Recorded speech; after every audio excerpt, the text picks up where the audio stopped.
Hello and welcome to this episode of the Star Wars Universe Podcast. Today we're talking about the Clone Wars Season 6, Episodes 1 through 4, with myself and my guests, Riki and Sarah Hayashi. All that and more after a commercial break we have no control over.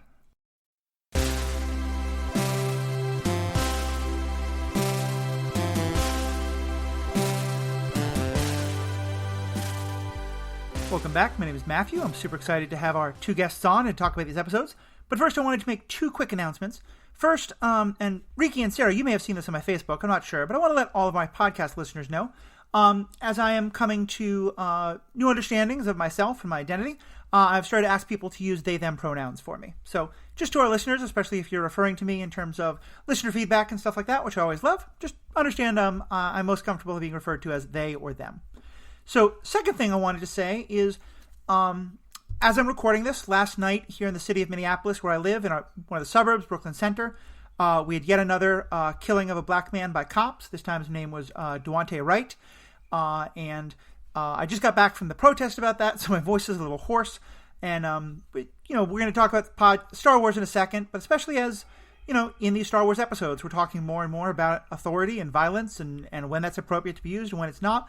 Just wanted to kind of make note of that we are once again seeing how the issues that Star Wars covers are definitely hitting us in our own worlds. So let's turn to our discussion of the Bourne identity. I mean the clone identity. I mean Season 6, Episodes 1 through 4, which are pretty much a spy thriller.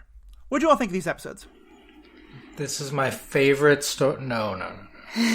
This is a very good arc, but it is definitely not my favorite. Some of the ones we had last season are, but I think this is very good. And Season 6 of the Clone Wars often gets maligned because of kind of the way it was produced and it gets cut short. Mm-hmm. But this is an excellent start, and it's an excellent seg from, Clone Wars to Revenge of the Sith. Yeah. Yeah, I guess have similar feelings, whereas like it's not my favorite arc. It's definitely a lot darker, not a very fun arc, but a very intriguing arc. And I think what you said about spy thriller is completely correct. Yeah, I think I'm definitely on board with all that. I do really love these episodes. I think some of the episodes, the arcs we got last season might be a little higher for me, but it's definitely in my top 5 or so. Both because it is darker, but I admit I kind of like that. The Roger count, I believe, is at 0 for these episodes. We did have clones we were fighting, but the fighting always felt a lot more sinister. We did have droids we were fighting in early episodes, but the fighting seemed much darker. And then, of course, later on, it was fighting between clones. And I think the point you make is about setting this up for Revenge of the Sith is also very important. I feel like, we often talk about how this show helps to fill in the gaps in the prequels and to make that last movie, Revenge of the Sith, make a lot more sense. I think, for me, these episodes fundamentally changed how I saw Order 66 and gave me a much better understanding of why the clones did what they did and also just a lot more empathy for what they went through. Yeah. So what you're saying about having more empathy about Order 66 and what the clones are going through. Yeah, I definitely see that. Especially as this idea of like these chips being implanted in them makes them not themselves. And I think that we see a real strong push for individuality and like a true sense of humanity. But then this idea of like you have a chip implanted in your brain that can control your actions is undermining that, and then sort of like reconciliation with that. That makes sense. So let me quick give a summary of these episodes for those who either haven't seen them in a while or haven't seen them at all, but just want to kind of follow along with us. We start with a battle against between droids and clones with Jedi leading on a space station surrounding a planet, which doesn't make the most sense, but moving on. And as part of the battle, a clone trooper named Tup is clearly having some kind of like brain neurological issues and winds up shooting one of the Jedi generals and killing her. He is, of course, sort of arrested, and everyone's now trying to figure out what happened to her. And at the same time, the Separatists clearly are very interested, led by Count Dooku, in capturing Tup. It seems like they are definitely have some sort of awareness of what may have happened and want to stop the Jedi and the Republic from figuring it out. Tup, meanwhile, seems like he is I get very kind of like Manchurian Candidate vibes from him. Like he seems like he's not really himself, and he keeps whispering, he keeps mentioning good soldiers follow orders, good soldiers follow orders. And so he is taken back to Camino. He's given a medical exam, and through the course of this, Fives, who's a clone we spent a lot of time with, is very clearly like his good friend.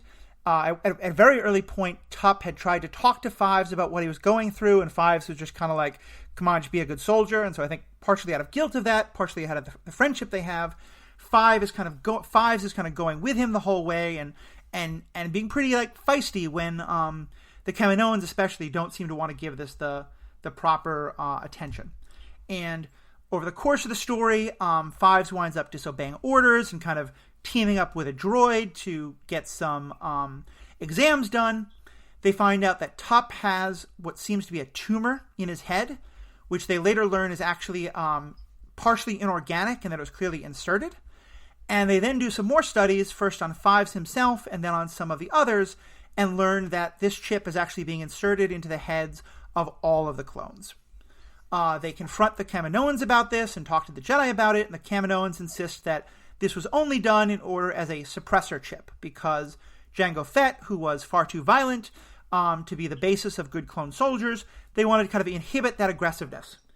And there's a lot of shady stuff going on. The Kaminoans just want to have Tup killed. Five wants to do this research. As per the research, Tup does wind up dying because Five is able to remove the chip. And there's a lot of conflict about that. Five winds up going on the run, trying to get all this done. And finally, things get taken back to Coruscant, where the Chancellor is very invested in making sure that he can personally investigate this. The Kaminoans are very concerned and say that Fives can't be trusted now that his chip has been removed. We spend some time with Fives, who clearly believes that this is a plot against the Jedi, and he thinks that this is all about turning the clones against the Jedi, and that this thing called Protocol 66 is mentioned a few times. Palpatine winds up spending some time alone with Fives, at the end of which, surprise, surprise, Fives tries to attack Palpatine.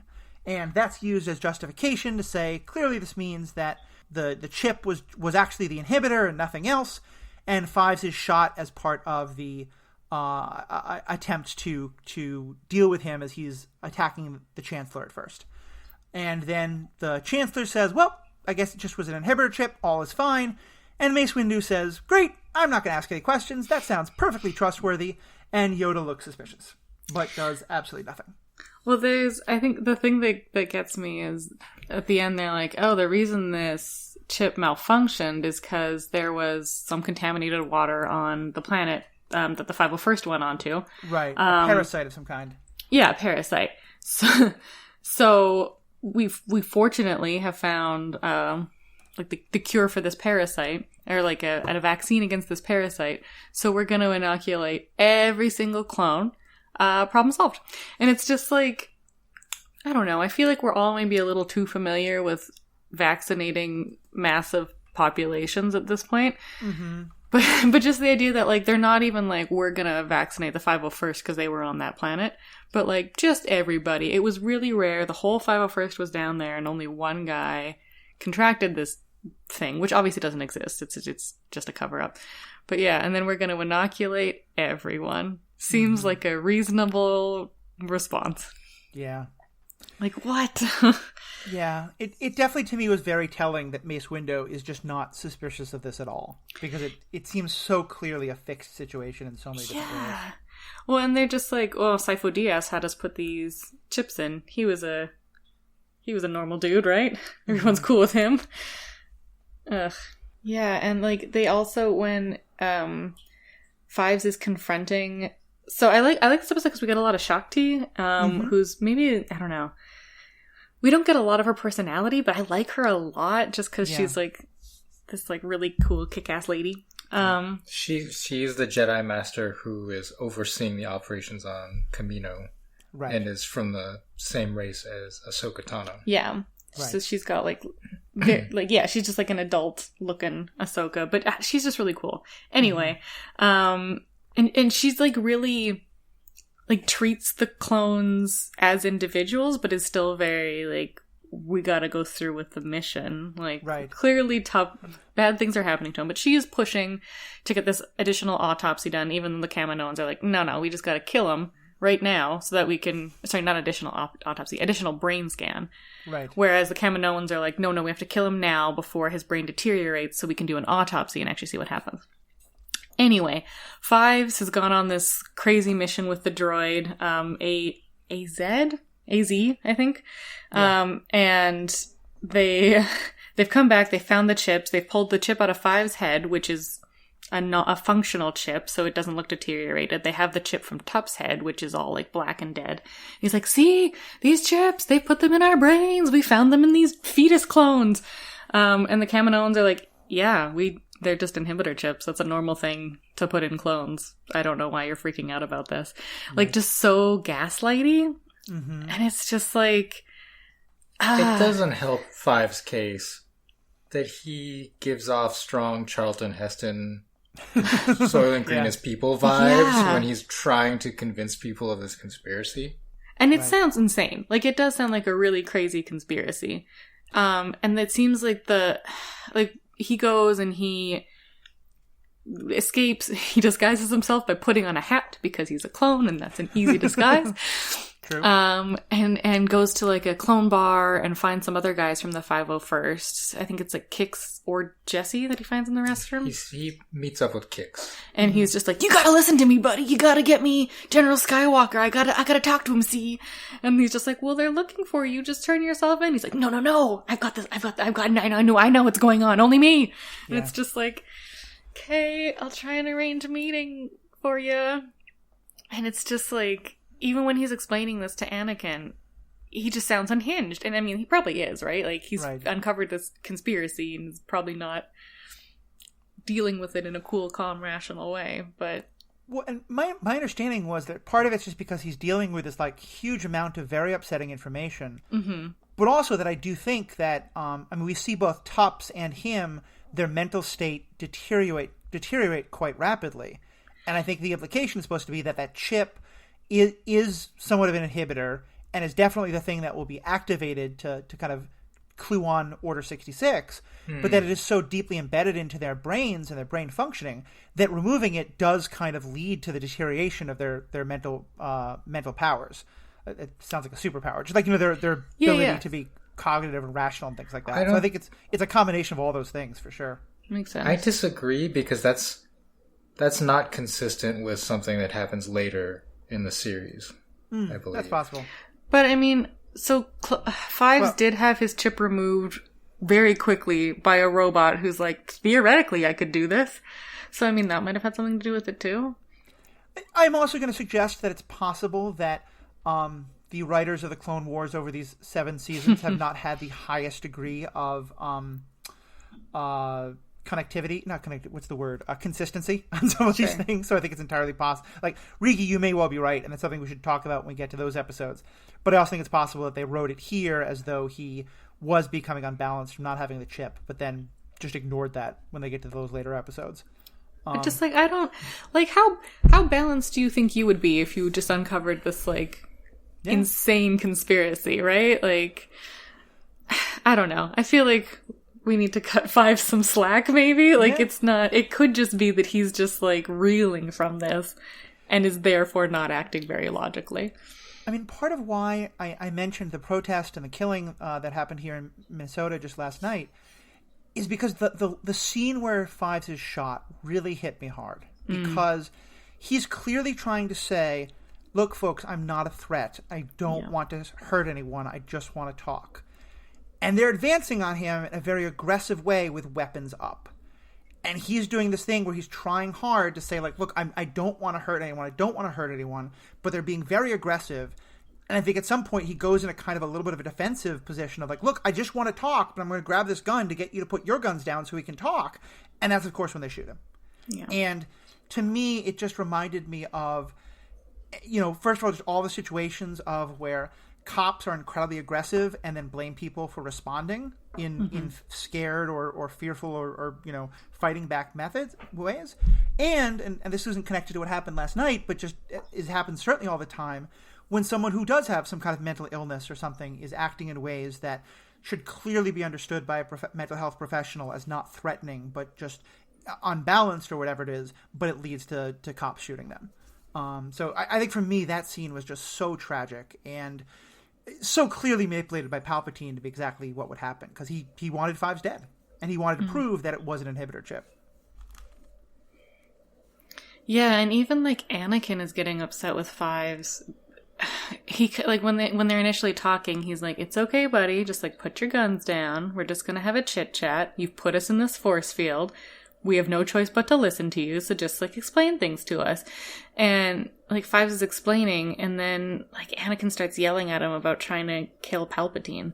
So it's like real clear where Anakin's allegiance lies. Mm-hmm. Yeah, I think there was also a tragic moment there of it being Anakin that he thinks is the one he can trust, but Anakin probably is less likely to blame the Chancellor for than almost any other Jedi. Mm-hmm. Except maybe asleep at the switch Windu, but... So, I've been thinking about this. I've been thinking about what you just said, and I'm not comfortable with this comparison of Five's situation, because he clearly reaches for a weapon, and I believe, he picks up one of Rex's blasters and points it at them. Mm-hmm.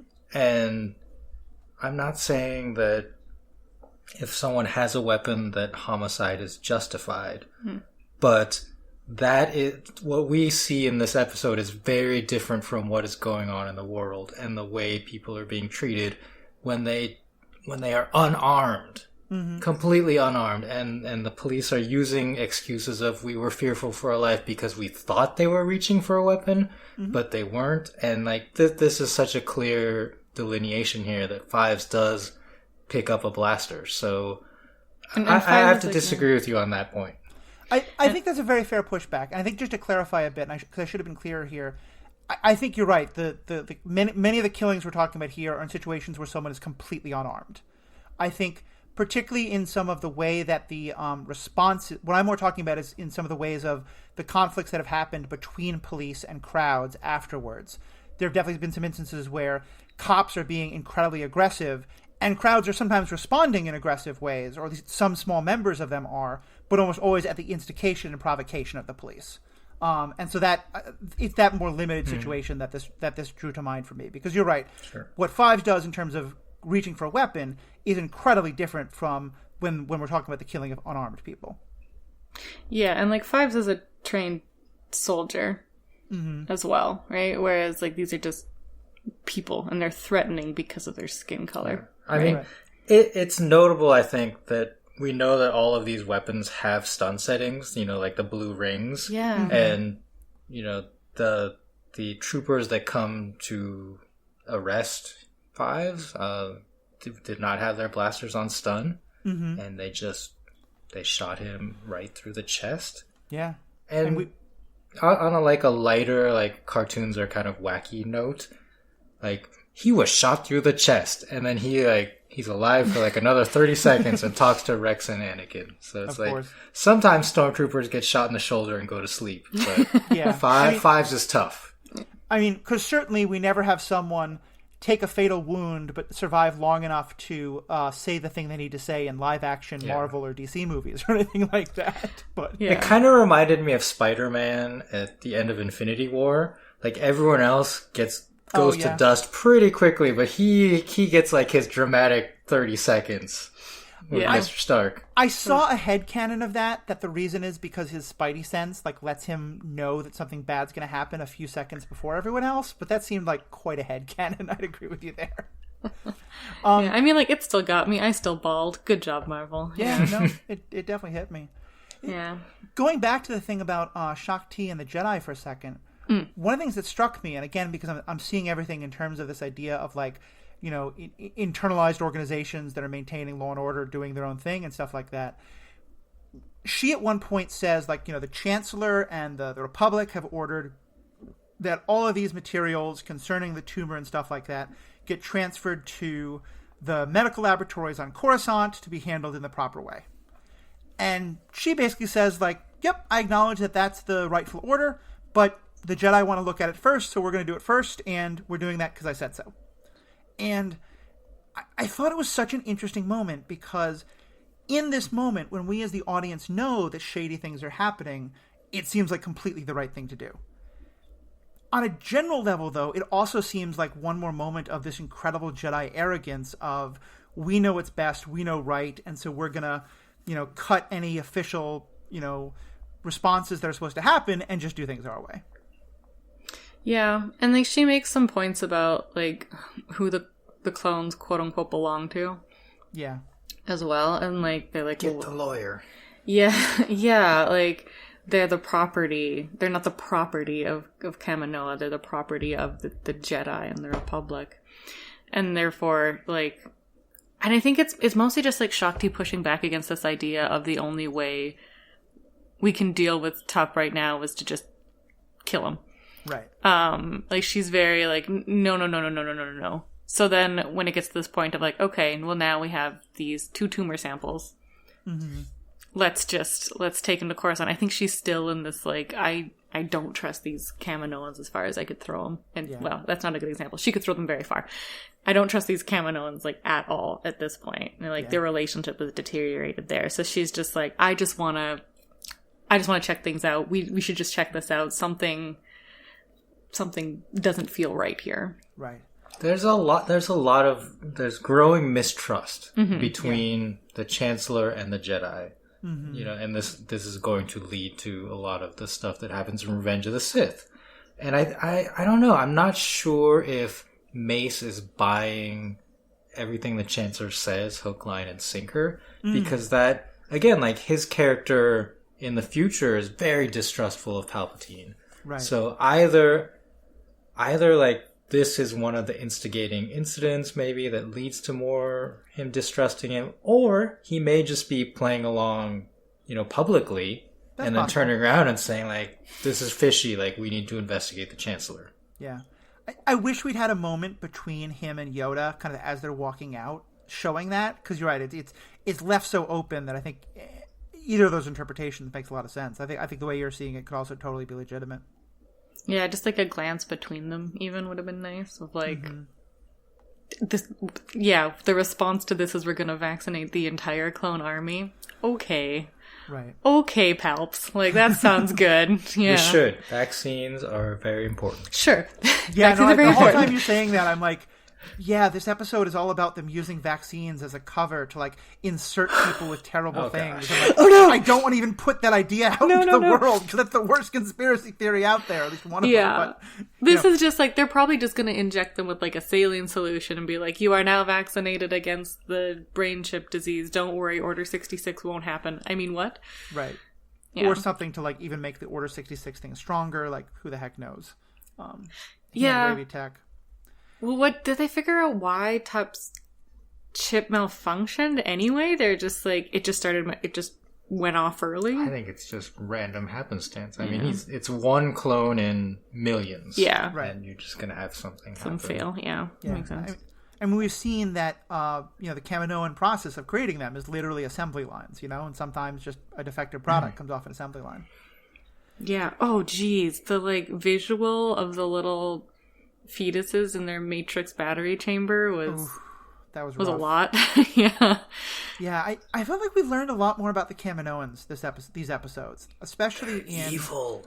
What? From the second movie, at least, I feel like they were definitely presented as kind of amoral instead of like moral or immoral. Like they were doing business and they made this trade, and you didn't get a sense. It sounded like they provided what the Republic wanted: clone troopers. And for us to see that, like, they're directly working with Lord Tyrannus, who, and that they are clearly very well aware of Order 66, and that's something that they manufactured into the clones. I mean, it's not hugely surprising, but I thought it was nice just to see more of, like, yep, no, they've been in on this plot from the beginning. Oh, yeah, and they're kind of, like cackling almost behind the Jedi's back, like, they're so stupid, they don't know. This secret died with Sifo Dyas, and we're gonna get him. Is it clear that they know? The Kaminoans do mention Clone Protocol 66, but is it clear that they know what that will do? It seems like it. That's the read I got. I don't know if they explicitly said it, though, but it sure as heck seems like it. My take is that because they're the ones who designed the chip, they would have to be the ones to program the chip to say, when you hear Order 66, kill the Jedi. Because I don't think that we're supposed to think that Palpatine or Sifo Dyas has the knowledge of cloning science to do that themselves. But yeah, again, it is left a little open. Yeah, well, just when they're like talking with Tyrannus too, they're just like, it feels super evil. They feel the evil. Like, they've always been kind of strange, I guess, in this, like you were saying, this amoral sort of sense of, they feel almost ethereal, right? Like, this kind of holier than thou, like, we just build clones kind of vibe. But yeah, this was very, even like their prime minister, who had like a fun name that started with an L that I'm forgetting right now. It's alright, but he had like a funny voice and was just like, I'm clearly evil. I don't know. Right. It felt like they were leaning hard into like, these aren't just like business folk who are just doing a job for the highest bidder. Right. They know that they're not doing good things. I mean, I feel go ahead, Ricky.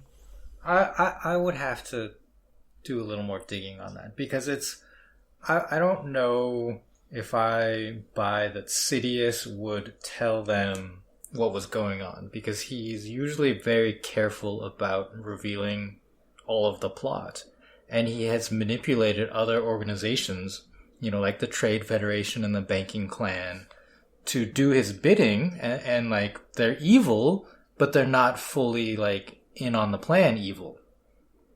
So I do wonder, like, if the Kaminoans are in the same boat. And I understand, like, I buy into what you're saying about, like, they probably had to program the chips. But yeah, I wonder if Sidious would let that information be out there. Well, is this the whole plan? Like, if they know that Order 66 is kill the Jedi, is that the entire, like, that's not the entirety of Sidious's plan. Like, that's a cog. It's a pretty significant cog, but it's not the whole thing. I think there's a possible middle ground here where, first of all, and this is kind of also to the amoral versus immoral thing, I don't get the impression that the Kaminoans hate the Jedi and want to be part of a plot to wipe them out. I think for them it's more of just the, like, we'll design the clones to do what you want to do, and if you want the clones to dance on their heads, we'll do that. If you want the clones to kill the Jedi, we'll do that, as long as you pay. It's a very much a, like, we just want the money thing. But I think, and maybe, Riki, this speaks to what you're saying, when the Order 66 is carried out, Palpatine says, like, they're only doing this because the Jedi attacked, and this is a defensive measure. And here I'm getting pretty far into headcanon territory for sure, but I think I'd agree. I don't think Sidious would ever say to these Kaminoans, by the way, one day I'm going to wipe out all the Jedi, that's the plan. But I think he might say is something like, look, this is probably a 1 in a million shot, but the Jedi are so powerful that just in case one day the clones have to fight the Jedi, can you help build this in? Okay. Because we have seen a lot of the Kaminoans being very resentful of the Jedi and thinking the Jedi are, like, not using the clones the way they should. And here the Kaminoan has that great line about how the Jedi are inspiring creative thinking in the clones, which is harming their brains. So I guess that's more the way I'd see it. It's not that it's like we're planning to do this, but just I want this as a failsafe. Okay. Yeah, I'm on board with they knowingly programmed it as a failsafe rather than the end point of this entire plot. Yeah, I think that sounds better. Yeah. All right, that's fair. I buy that. I don't know. I just get such, like, the Kaminoans, to me, seem to genuinely hate the Jedi. But yeah, like you were saying, Matthew, it could just be like, you're not using our product correctly. Right. We don't know how they felt about the Jedi when Sifo Dyas asked them to place this order many years ago. Yeah. I mean, in some ways, which is a whole backstory to this. I'm sure there's a novel. Well, we get a little more of it in some other episodes. Yeah. We get the Sifo Dyas story. Yeah. What I'm kind of confused by here is, we referred to Tyrannus, Darth Tyrannus, which is Count Dooku's Sith name. Right. And he goes to using that name and covers his face in the hood when he holograms with the Kaminoans. I'm a little confused on like who knows what about his identity. Yeah, one thing I noticed is I think they call him Lord Tyrannus, not Darth Tyrannus. Yeah. Well, I think... But we get Lord Vader as well, right? Like, That's true. That's true. Yeah. Oh, but you're saying they might not even know that he is a Sith Lord? Yeah, that maybe they just know he's this, like, dark figure of some kind who is, like, has power but isn't necessarily a Sith. He does less of a good job at hiding his voice.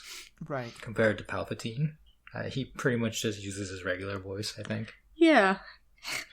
When you have a voice that awesome. Yeah. Like, boy, you sure do sound like that Dooku. It's also very true. It's like Batman in the old 60s series where, like, Bruce Wayne answers the phone and it's like, oh, you wanted Batman? Hang on a second, Commissioner. Hi, this is Batman? It's like, Batman. But that's so good. Wait, are you talking about the animated series? No, I am talking about the 1960 television series starring Adam West where he does nothing to change his voice. Yeah, okay. Look, fair. If a pair of glasses can make it utterly impossible to see that Clark Kent is Superman, then I think, telling you that it's a different person's voice is pretty powerful. The amount of people who don't recognize me if I don't have my glasses on is staggeringly high. So, like... did want to give some cred to Superman, but yeah. And also, like, phone quality in the 60s, it wasn't as good. Maybe you couldn't tell the voices. But anyway, we're stretching people pretty often. But hologram quality is like... Do you agree, though, Matthew, that it's kind of confusing as to, like, from a public point of view, what is the difference between Count Dooku and Lord Tyrannus? Oh, yeah. I would 100% agree. And I think, to me, one of the biggest failings of the Star Wars universe in general, but especially during this period, is how little we, the audience, know about what the general public knows. Mm-hmm. Like, certainly from episodes of Clone Wars, it seems that everyone in the Senate knows that the Sith are back. Does the general public know that? Would the general public know that if they hear Darth, it means they're connected to this thing of legend that they've been hearing about since they were kids, mm-hmm. or maybe they haven't? Like, do people know? Like, they all... it seems the Jedi all know that Count Dooku is a Sith Lord. Does the general public know? Like, there's so many questions like that where I feel like there are inconsistencies because we don't know, and it seems sometimes it's one way and sometimes it's another. Yeah. I mean, I assumed the reason they were calling him Lord Tyrannus is because they didn't know he was Dooku, the Separatist leader. They just thought he was some dude who was, like, in league with Sifo-Dyas, right, ordering these chips to be made. Yes. I mean, that is definitely the implication of that scene from the Kaminoan point of view. Mm-hmm. Right. But I just, like, don't understand how they don't know. Maybe they haven't, like, chatted with Dooku a lot. It's probably not like you can just ring him up and be like, hey, Dooku, leader of the Separatist army, how's it hanging? Yeah. Well, but, like, we're the Kaminoans. In the novels, the ones that are canon, they make it very clear that Count Dooku and Sifo-Dyas were quite good friends when they were both in the Jedi Order, and that everybody knew that. Oh, so, yeah. They were best friends. Yeah. Exactly. So, like, here's this person who knows enough about Sifo-Dyas that he understands how he set up this whole clone operation. And it's like, you've got this voice, and we can see your beard under the hood. All right. Yeah, I don't know. Whereas Palpatine, like, the difference between Palpatine, like Chancellor Palpatine, and Darth Sidious, like, when he's on the holo, mm-hmm. is very different. Like, he changes his voice completely. Like, you can't really tell, like, from his chin who he is. I'm just thinking that the Kaminoan attitude is, maybe one of them says, like, didn't that sound like Count Dooku? And the other says, look, I don't care what the name on the check is as long as the check cashes, That's right. Or they could have just had, like, I don't know, all humans look the same to me. I mean, also true. Like, yeah. Race blindness like that. The Kaminoans certainly do not seem the most, like, let's be sensitive and aware and understanding of other cultures and other races. Yeah. And they're definitely, like, some of the least humanoids we've seen, if that makes sense. Like, they do look very alien. Right. They have very long necks. They look like the episode of The Simpsons where everybody thinks an alien has come to town, but it's just Mr. Burns being, like, drugged up. Oh. Are you familiar with The Simpsons? Does this make sense? I mean, I've seen quite a lot of The Simpsons. That kind of rings a very vague bell, but I probably haven't seen it in 30 years, 20 years. They all sing like "Good Morning Starshine." Anyway, yeah, deep Simpsons cut. They look like when you think of like little green men or like little gray men, that kind of like alien, except like tall and with really long necks. Yeah, they're like giraffe. Yeah, they're like tall green giraffes. Yeah. Mm-hmm. Someone please draw that. Tall green giraffe. Folks, tweet in your pictures to us. So let's talk about this droid. Yeah. AZ. This is one of the better droid characters I feel like we've encountered. So the reason I'm like bristly towards him is because he's voiced by the same act that he sounds the same as the droid who was in the Droids episode that we much maligned, Whack. Yeah. And so I'm just like, you're the same in my mind. But I think once you can like overcome that, you're like, oh, and I think he learned some things about what it is to be an individual, right? Mm-hmm. Yeah, fun. Like there was like some like data from Star Trek vibes of like he's kind of overcoming his initial programming and becomes legitimate friends with Fives. And it's a little sad that we don't get to see like a proper goodbye between the two of them, I guess. Mm-hmm. Yeah, I really loved the two of them. And there was one line especially that to me was such an interesting like commentary both on how droids are seen and how clones are seen, in that the droid, AZ, keeps referring to his new friend, and he's clearly treating him like a friend, by his designation number. And when Fives says, no, my name is Fives, and this other one's name is Tup, the droid doesn't understand. Like, he's just like, but I have a designation number, you have a designation number, what's the difference? And he has a line of, like, kind of just confusion that, like, droids have numbers, but clones have names. And I just thought that was such an interesting part of... Because he's not being like the Kaminoans, like, no, you're not a person, you have a number. To him, you can absolutely be a distinct personality and have a number. And so I thought that was just a very interesting, like, scene between the two of them of, like, the relative importance of names for both of them. Yeah, for sure. Like, he was just like, this is the series of sounds that I utter to mean you. Mm-hmm. And if it's like CT5555 or if it's Fives, like, there's even once he finally does start calling him Fives, but there's like a neat back and forth where he's like, 5 is also a number. And Fives like, not 5, Fives. And right. Like, speaking of data from Star Trek, it reminded me a lot of when in season 2 with the not Dr. Crusher Pulaski. Doctor. Yeah. Yeah. Who's just like, it calls him Data all the time. And it's like, one's my name, the other one is not my name. Right. Like, Fives is my name, 5 is not my name. Yeah. But there's even still like a cute moment where he calls him 5. Yeah. Yeah. Yeah, I mean, they definitely build a nice affection for each other, which is really nice to see.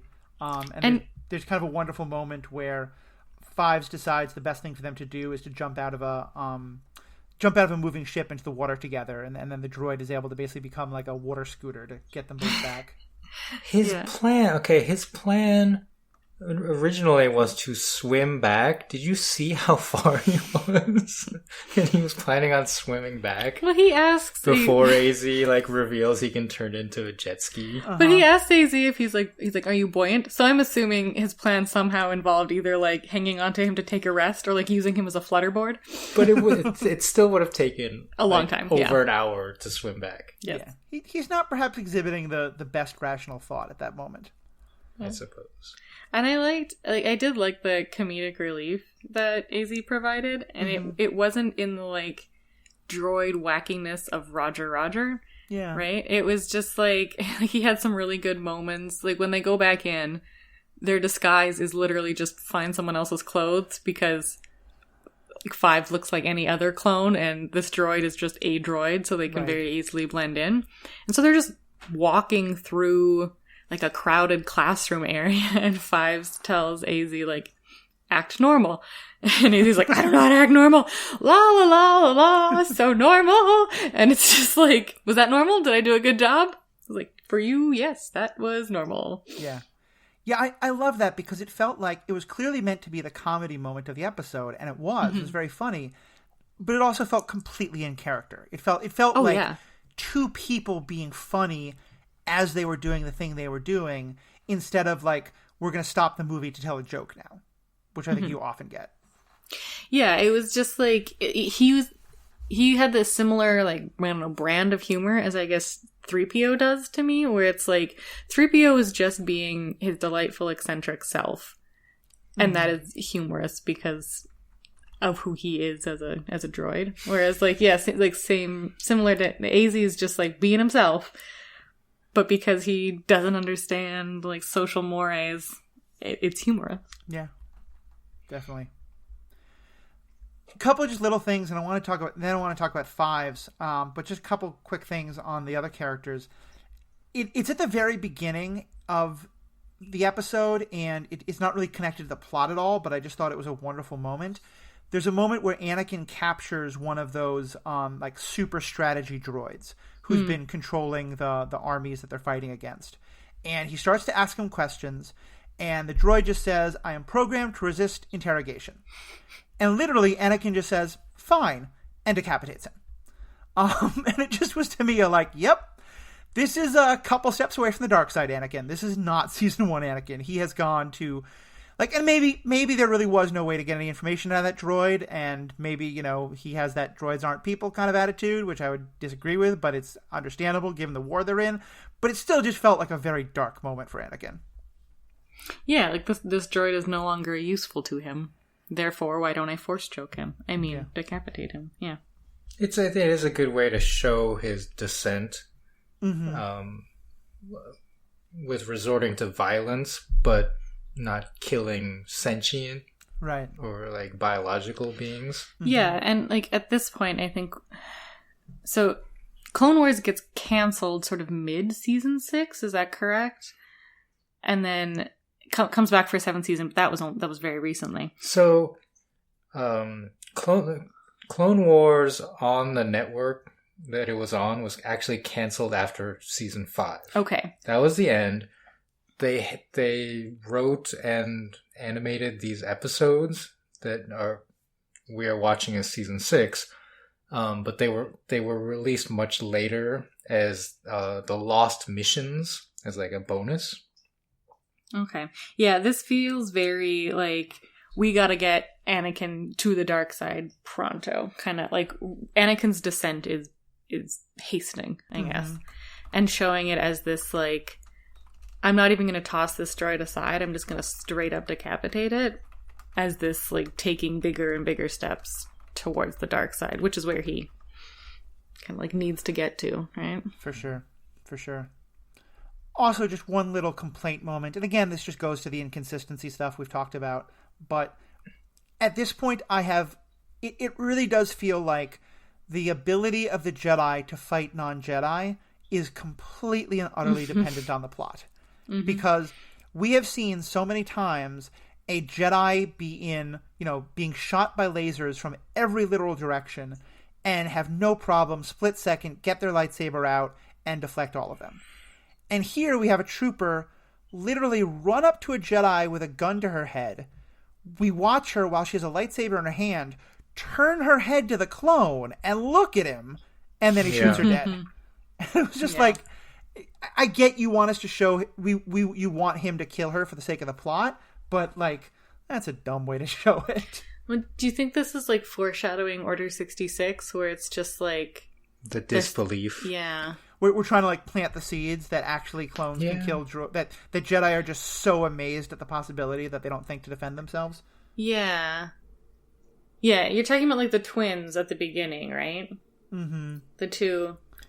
Right. And I noticed you had a note here about how, like, twins with rhyming names is, like, a cruel joke by parents. Yeah, pretty much. Yeah, which I agree with. But yeah. It feels like it happens so often in, like, pop culture, right? Where the twins obviously are the ones with rhyming names, whereas in real life, I don't know. No, that doesn't seem to happen as much, but maybe. Anyway. Sidetracked. Yeah, it feels like it's a little bit of this like setup for Order 66, where so many of the Jedi fall to the clones, and it seems to just be due to this lack of... Oh my gosh. Sorry, the cat jumped and pulled our headphones out. Oh, no. Okay. So many of the Jedi are killed by the clones, and it's just this, like, total surprise, right? So even having the Jedi look at a clone who's got a gun to her head, she's still not like, oh, this clone's gonna kill me, right? I don't know. Maybe I'm reading too much into that. I mean, that's how it plays out when Order 66 happens. I mean, you can question how believable that is or not. I mean, the Jedi literally have the power to just use the Force to knock that gun out of his hands. Yeah. So, yeah. I thought you were going to mention when Fives comes in and just, like, annihilates a hallway full of people who just, like, stand around and look at him. Oh, yeah. I thought that was interesting, though, because he annihilates some of the other clones, and I want to say something about that in a second.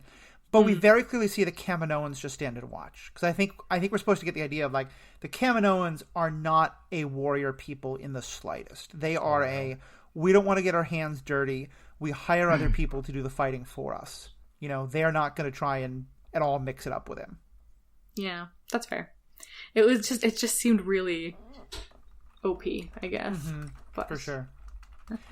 I did think it's interesting that when Fives gives that little speech about, like, he's talking to the Kaminoans and to the general, but other clone troopers are right there about... No, actually, let me back up a second. It's not even that. It's he has this meeting with AZ as they're both in the hallway going in other directions. He thinks he's going back to Kaminoa, to Coruscant, and AZ is saying, oh, you know, we're both going to get reprogrammed. Isn't that great? We won't have to think about this, and maybe we'll be friends again if we remember. And so he's just heard this horrible thing's going to happen to him, and he's like, I can't let this happen. And the other clone troops don't show any sympathy for him or any... And I was wondering if that's because they're the ones who've been on Kaminoa this whole time, and they haven't spent any time with the Jedi, and they haven't had any chance to have kind of like more independent thinking. I may be headcanoning that way too much, and it may just be they just didn't want to deal with it, but that was really, I thought, an interesting moment.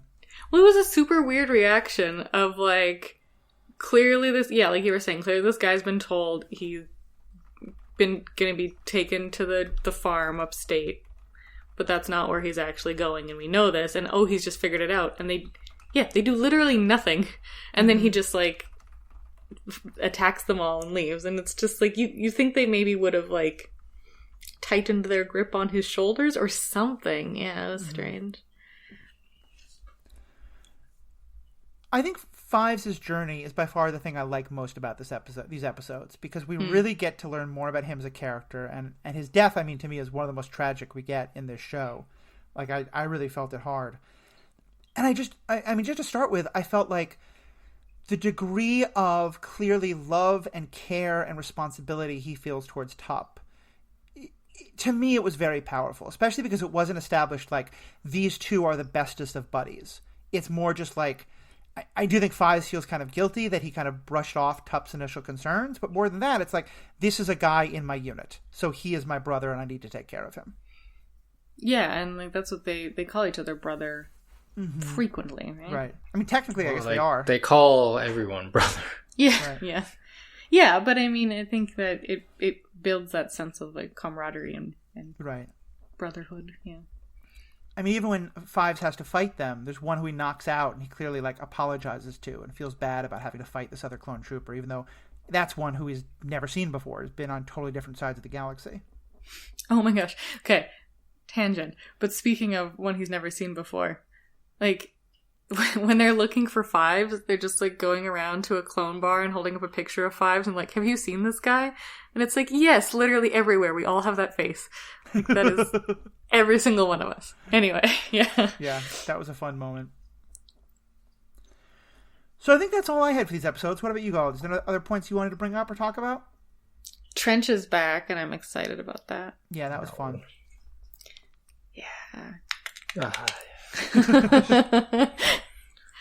For me, the small background detail that I really enjoyed was the Chancellor is flanked by his royal guards, the red robed troops, I guess, who we see at Return of the Jedi guarding his throne room. So he's already got those in place. Yep. Yeah, I mean, I think he definitely knows that we've entered the end game now. You know, he clearly is thinking that Order 66 is going to happen soon. Grievous is going to get killed pretty soon. And it's not that he's being sloppy, but it feels like he's no longer quite as worried about, I can't plant the seed that someone might figure out because it's about to go down anyway. Yeah, when he gives the Jedi at the end the line about the parasite and the vaccine, he turns around to the quote-unquote camera and just, like, does an evil smirk. Yeah. When he's still in the same room as the Jedi. And I was like, can't you at least, like, sense this deception using the Force? Like, he's smirking right in front of you. Yeah, well, I think, like, what Matthew was saying is, like, he's just so close to Endgame, right? And he's like, I got this on lock. I'm gonna coast. Yeah. Like, 30-some years in the making, and it's finally coming to fruition. But I think he's also had 3 years of proof now that his, like, mental blocks are strong enough that the Jedi can't see past that, you know? And that's, like, we all just talked about Last Jedi, the movie, and that's one of the things that Luke says, is that kind of proof of the fallenness of the Jedi was that they couldn't sense Darth Sidious right in the middle of them that whole time. Yeah, and, like, manipulating them the whole time, too. Yeah. Not just, like, hanging out in the background. Like, he was in the middle of all of it. Yeah. Like, in some ways, I really love that, you know, it's clearly, we know what's going to happen when Palpatine is trying to get himself alone with Fives. But I love that we don't see it. We just see, like, all we do is we hear later that he's being attacked by Fives. And clearly Fives does attack him at one point. And I think the clear implication is that he did the, like, you know, you want to attack me kind of finger wavy thing. Or some other kind of mind control. But it just, it was just such brilliant manipulation. And we didn't have to see it. Because, like, we know the two of them are alone. We know he's going to do something. And I just thought that was great storytelling. What do you think happened, Sarah? I thought that Palpatine attacked him and that Fives attacked back. Is that what you were going to say? So my personal, like, how I would have liked to have seen it go down is for Palpatine to just, like, whisper in his ear, like, it's me, I'm controlling everything, you fool. Monologue at him. Yeah. It's like villain monologue, and then, like, Five's like, what? And he, like, you know, goes for a blaster, and then, like, oh no, he's attacking me. Yeah. I think that could have been fun, but I think I just loved the way that we don't get to see that. You know, I love the mystery of it. Yeah. We can all make up our own story. Yeah. Exactly. The writers get to do it, so why shouldn't we? Cool. All right, any other last little things? I was a little sad that it's a man named Commander Fox who shoots him dead. Like, that just, you know, that hurt a little bit as a fellow Fox. But... Oh. Jeez, I didn't, okay, so the clone troopers who are coming after Five, they're all dressed in red. Are they related to Palpatine in any way, shape, or form? Or are they just a different unit that has... I had that thought, because I think on Camino, they also have, like, red-marked clone troopers. Mm-hmm. So I'm wondering if that's, like, a different branch or, you know, different breed that has been programmed slightly differently to, you know, not follow the Jedi's orders, or to at least, like, supersede that with Palpatine's orders. Mm-hmm. Yeah, and I think that would also be some sort of explanation as to why they didn't stun Fives. Yeah. Because, like, yeah. It was so sad. And I, for some reason, I, like, did not remember Fives dying in this. I thought that he came back and was, like, in later episodes. So I was just like, but he's not actually dead because he comes back, right? Right? What? No, Fives. Yeah, so it was like, I don't know. It felt double shocking for me. I don't know. Because I have a really bad memory. Yeah. I played myself. Well, yeah. And it's harder because also we know that things don't happen exactly in timeline order and things like that. Yeah. I will just also say, we hadn't had a clones-focused episode in a while, and it was really nice to get back to one, especially because, you know, this is a bit meta, but I think it's relevant. We're getting close to the release of the new Star Wars animated show, The Bad Batch, which is about a different group of clones, but still is very much about clones. And so I felt like I was like, yeah, I'm. This kind of made me even more excited to see that. I'm like, yeah, there's some great storytelling to be done about the clones in Order 66 and things like that. Yeah, and, like, we didn't really have any clones in season 5, did we? I think they were, like, you know, Rex or Cody was sometimes like hanging out with, someone or taking orders, but we didn't have any stories that focused on clones in season 5, I don't think. We also got Admiral Yularen for the first time in like several seasons, it feels like. Oh, yeah, that's true. Just very briefly, like relaying some information or something. Mm-hmm. I'm more than just the narrator. Yeah. That was a nice little callback. All right. Well, thank you, folks, so much for being a part of this. As always, fans, we'd love to hear from you. If you want to write into us or contact us, I do all of my podcasting for both this and Superhero Ethics and some other shows that I'm sometimes on under The Ethical Panda. So you can find us on Facebook or Twitter at The Ethical Panda. You can also write to us at theethicalpanda@gmail.com. Be happy to either respond to you directly or read your commentary on air and get into it that way. And then to find other podcasts like this where we talk about the MCU, DC, Orville, lots of other great geek shows and go deep on this kind of analysis, please go to strandedpanda.com. This podcast is a part of the Stranded Panda podcast community, and there you're going to find all kinds of great shows. On the MCU cast, they're doing episode-by-episode reviews of Falcon and the Winter Soldier. We're also talking about that show on my other show, Superhero Ethics. There's a great analysis of the MonsterVerse movies, the Godzilla and King Kong movies that have come out on Bingers Assemble, which are... they have a higher opinion of some of those movies than I do, but they're still very interesting takes, to be sure. So check all that out. Let us know what you think, and have a great day. Kenobi. No, you gotta do the trench. You gotta do the trench. You or your trench. Ugh.